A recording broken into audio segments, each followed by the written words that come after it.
तुला वाटलं मी बदलले, पण लक्षात ठेव, सासू सासूच असते आणि सून ही सूनच. सकाळी सकाळी हॉलमधून आलेले सासूबाईंचे हे कडक आणि विषारी शब्द स्वयंपाकघरात उभ्या असलेल्या नेहाच्या काळजाला थेट आरपार भेदून गेले. नेहा शांतपणे ओट्याला धरून उभी होती. तिचे पूर्ण अंग 102 डिग्री तापाने फणफणत होते. डोळे लाल झाले होते आणि साधी उभी राहण्याचीही ताकद तिच्या शरीरात उरली नव्हती. पण सासूबाईंचे टोमणे थांबायचे नाव घेत नव्हते. हॉलमध्ये सोफ्यावर बसून त्या नॉनस्टॉप बोलत होत्या की ऑफिसला जायची वेळ झाली की नटून थटून मॅडम अगदी बऱ्या होतात, चेहऱ्यावर कसं तेज येतं, आणि घरातल्या कामाची वेळ आली की हिची कंबर दुखायला लागते. बाहेर जायला तब्येत अगदी टकाटक असते आणि घरातल्या सासू सासऱ्यांसाठी चहा नाश्ता करायला हिला आजार पण नडतं. तुझ्या आईने घरात फक्त बसून खायला शिकवले का? असे एक ना अनेक बोचणारे शब्द नेहाच्या कानावर आदळत होते. वास्तविक पाहता काल रात्री ऑफिसवरून येताना नेहाला खूप उशीर झाला होता आणि त्यात ती पावसात पूर्ण भिजली होती. रात्रीपासूनच तिची तब्येत बिघडली होती. सकाळी कसाबसा उठून तिने सगळ्यांसाठी चहा केला, पण जेवण बनवण्याची तिची हिंमत नव्हती. तिने सासूबाईंना अगदी विनवणीच्या सुरात फक्त एवढंच म्हटलं होतं की आज खूप ताप आहे, अंगात त्राण नाही, त्यामुळे आज जेवण बाहेरून मागवलं तर चालेल का? आणि याच एका वाक्यावरून सासूबाईंनी तिचा उद्धार करायला सुरुवात केली होती. तेवढ्यात सासूबाईंची मुलगी म्हणजे नेहाची नणंद झोपेतून उठून हॉलमध्ये आली. तिने फक्त एवढंच म्हटलं की तिचं डोकं खूप दुखतंय. हे ऐकताच सासूबाईंचा आवाज एका सेकंदात मऊ पडला.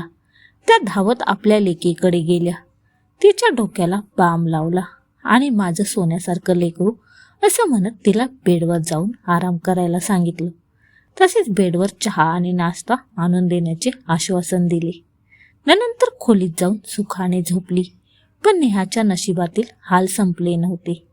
नेहाने कसाबसा भिंतीचा आधार घेतला. चक्कर येत असल्यामुळे डोळे उघडणेही कठीण झाले होते.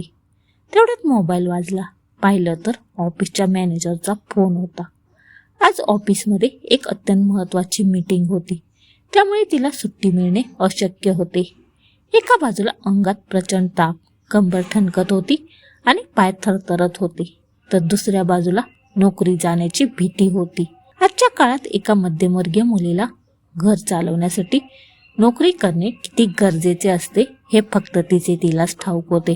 नेहा मनातल्या मनात विचार करत होती की लोकांना वाटतं नोकरी करणारी सून पैशावर मिरवते, पण लोकलच्या गर्दीतून धक्के खात साहेबांच्या कटकटी सहन करत 9 तास कॉम्प्युटर समोर मान दुखेपर्यंत काम करणे म्हणजे काय मिरवणे असते का?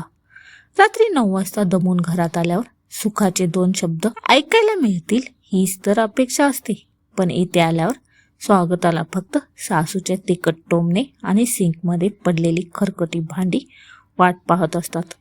तिने कपाळावर हात लावला. कपाळ तापाने चटके देत होते. अशाही अवस्थेत तिने पर्स उचलली, कारण तिला माहीत होतं की जर आज ती ऑफिसला गेली नाही तर सासूबाई दिवसभर घरात पैशाचा माज म्हणून अजून 100 टोमणे मारतील. लग्न होऊन 2 वर्ष झाली होती. नेहाने या घराला स्वतःचं मानण्यासाठी काय नाही केलं. सकाळी 6 वाजता उठून घरातल्या प्रत्येकाचा डब्बा करायचा आणि रात्री दमून आल्यावर पुन्हा सासूच्या आवडीचं गरम पदार्थ बनवायचे. कधी हक्काने सुट्टी घेतली नाही की कधी थकल्याची तक्रार केली नाही. पण आज जेव्हा ती खरोखर आजारी पडली तेव्हा तिच्या आजारपणाला नाटक ठरवलं गेलं. नंदेसाठी सासूबाईंच्या डोळ्यात आलेली ती माया आणि स्वतःसाठी असलेला तो प्रचंड तिरस्कार पाहून नेहाच्या डोळ्यातून गळागळा पाणी वाहू लागलं. स्वतःच्या मुलीला साधं डोकं दुखलं तरी सासूबाई काळजीने धावून जातात. मग सुनेचा जीव जाण्याची वेळ आली तरी ती सासूसाठी फक्त एक काम करणारी मशीनच का राहते?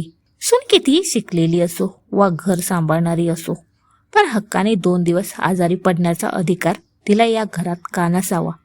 या विचाराने तिचे मन आतून पार मोडून पडले. नेहाने पदराने आपले डोळे पुसले, पाण्याचा घोट घेतला आणि ऑफिसची पर्स उचलली. ती घराबाहेर पडण्यासाठी निघाली. मुख्य दरवाजापाशी आल्यावर ती थांबली आणि तिने सासूबाईंकडे पाहिली. तिच्या डोळ्यात आता रडणे नव्हते, तर एक कडक खंबीरपणा होता. ती अतिशय शांत आवाजात सासूबाईंना म्हणाली की तुम्ही मागाशी म्हणालात ते अगदी 100% बरोबर आहे. सासू कधी आई होऊ शकत नाही आणि सून कधी मुलगी होऊ शकत नाही. कारण आईला स्वतःच्या मुलीचं साधं डोकं दुखलेलं सहन होत नाही आणि सासूला सुनेचा जीव जाण्याची वेळ आली तरी फक्त तिचं कामच दिसतं. पगार मी माझ्यासाठी नाही, या कुटुंबासाठी कमावते. पण इथून पुढे माझी तब्येत बिघडली तर मी स्वतःसाठी रजा घेईन, तुमच्या कामासाठी नाही. नेहा खंबीरपणे पावले टाकत घराबाहेर पडली. तिच्या त्या शांत पण कडक शब्दांनी सासूबाईंच्या चेहऱ्यावरचा रंग पार उडाला होता. हॉलमध्ये एकदम शांतता पसरली होती, कारण आज पहिल्यांदाच सुनेने अतिशय शांतपणे सासूला तिच्याच शब्दात आरसा दाखवला होता. नेहा कशीबशी तापाने थरथरत घराबाहेर पडली आणि ऑफिसला गेली. पण घरात सासूबाईंचा राग अजूनही शांत झाला नव्हता. त्या हॉलमध्ये पुटपुटत होत्या की आजकालच्या पोरींना 2 शब्द सुनावले की लगेच उलट उत्तर देतात. आम्ही पण संसार केला, पण कधी सासूच्या समोर जीभ उचलली नाही. दुपारचे 2 वाजले होते. सासूबाई आणि नणंद दोघी टीव्ही पाहत बसल्या होत्या. तेवढ्यात अचानक नेहाच्या ऑफिसमधून एका सहकार्याचा सासूबाईंच्या फोनवर कॉल आला. पलीकडून घाबरलेला आवाज आला की नेहा ऑफिसमध्ये आल्या आल्या चक्कर येऊन पडली आहे. तिला प्रचंड ताप असून तो 100च्या वर गेला आहे. डॉक्टरांनी तिला तातडीने ॲडमिट केले असून सलाईन लावले आहे. त्याने नेहाच्या नवऱ्याला म्हणजे राहुलला फोन केला, पण फोन लागत नाही.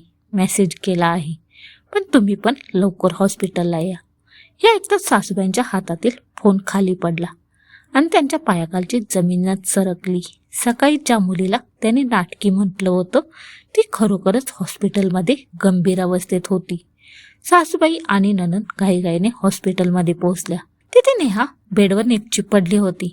तिच्या हाताला सलाईन लागलं होतं आणि ती अर्धवट ग्लानीत होती. शेजारी राहुल चिंतेने डोक्याला हात लावून बसला होता. सासूबाईंना पाहताच राहुलचा राग अनावर झाला. तो उठला आणि शांत पण कडक आवाजात म्हणाला की आई, काय चाललंय हे आपल्या घरात? नेहाने मला सकाळीच सांगितलं होतं की तिला रात्रीपासून ताप आहे, तरी तिला एवढं ऐकवण्याची काय गरज होती? ती आजारी पडली तर ते नाटक असतं का? राहुलने नंदेकडे बोट दाखवून सासूबाईंना खडे बोल सुनावले की आज नेहाच्या जागी जर तुझी स्वतःची मुलगी असती आणि तिच्या सासरच्यांनी तापात तिला घराबाहेर काढलं असतं तर तुला चाललं असतं का? नेहा नोकरी करते कारण तिला माझ्या खांद्याला खांदा लावून हे घर सांभाळायचं आहे. ती स्वतःसाठी पगार कमवत नाही, आपल्या कुटुंबासाठी कमवते. पण तुला तिच्या कष्टांची कदर नाही, फक्त तिच्या कामाची पडली आहे. तेवढे डॉक्टर बाहेर आले आणि म्हणाले की सुदैवाने तुम्ही वेळेत आणलं. मानसिक ताण आणि अतिश्रम यांमुळे त्यांची प्रतिकारशक्ती पूर्ण संपली होती. त्यांना आता काही दिवस पूर्ण विश्रांतीची आणि मानसिक शांततेची गरज आहे. घरात त्यांना कोणताही ताण देऊ नका. डॉक्टरांचे आणि मुलाचे हे शब्द सासूबाईंच्या काळजाला थेट टोचले. त्यांना सकाळी स्वतः मारलेले टोमणे आठवू लागले आणि जाणीव झाली की नेहाला घरातून हक्काची विश्रांती मिळाली नाही, म्हणूनच ती एवढ्या तापातही ऑफिसला पळून गेली होती, जेणेकरून तिला घरातले टोमणे ऐकावे लागणार नाहीत. सासूबाई डोळ्यात पाणी आणून नेहाच्या बेडपाशी गेल्या आणि त्यांनी नेहाच्या कपाळावरून हात फिरवला. नेहाने हळूच डोळे उघडले. तिच्या डोळ्यात अजूनही तीच भीती आणि वेदना होती.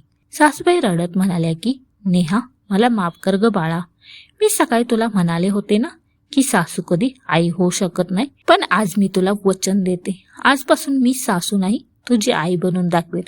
तू या घरासाठी खूप सोसलं आहेस. आता तू फक्त आराम कर. घर कसं सांभाळायचं ते मी बघून घेईन. नेहाच्या डोळ्यातून आनंदाश्रू आले, कारण आज पहिल्यांदाच सासूच्या शब्दात टोमण्याऐवजी आईची माया जाणवत होती. आणि शेवटी कडक टोमण्यांचा अंत एका सुंदर नात्याच्या सुरुवातीमध्ये झाला होता. तुम्हाला ही कथा आवडली असेल तर नक्कीच चॅनलला सबस्क्राईब करा. धन्यवाद.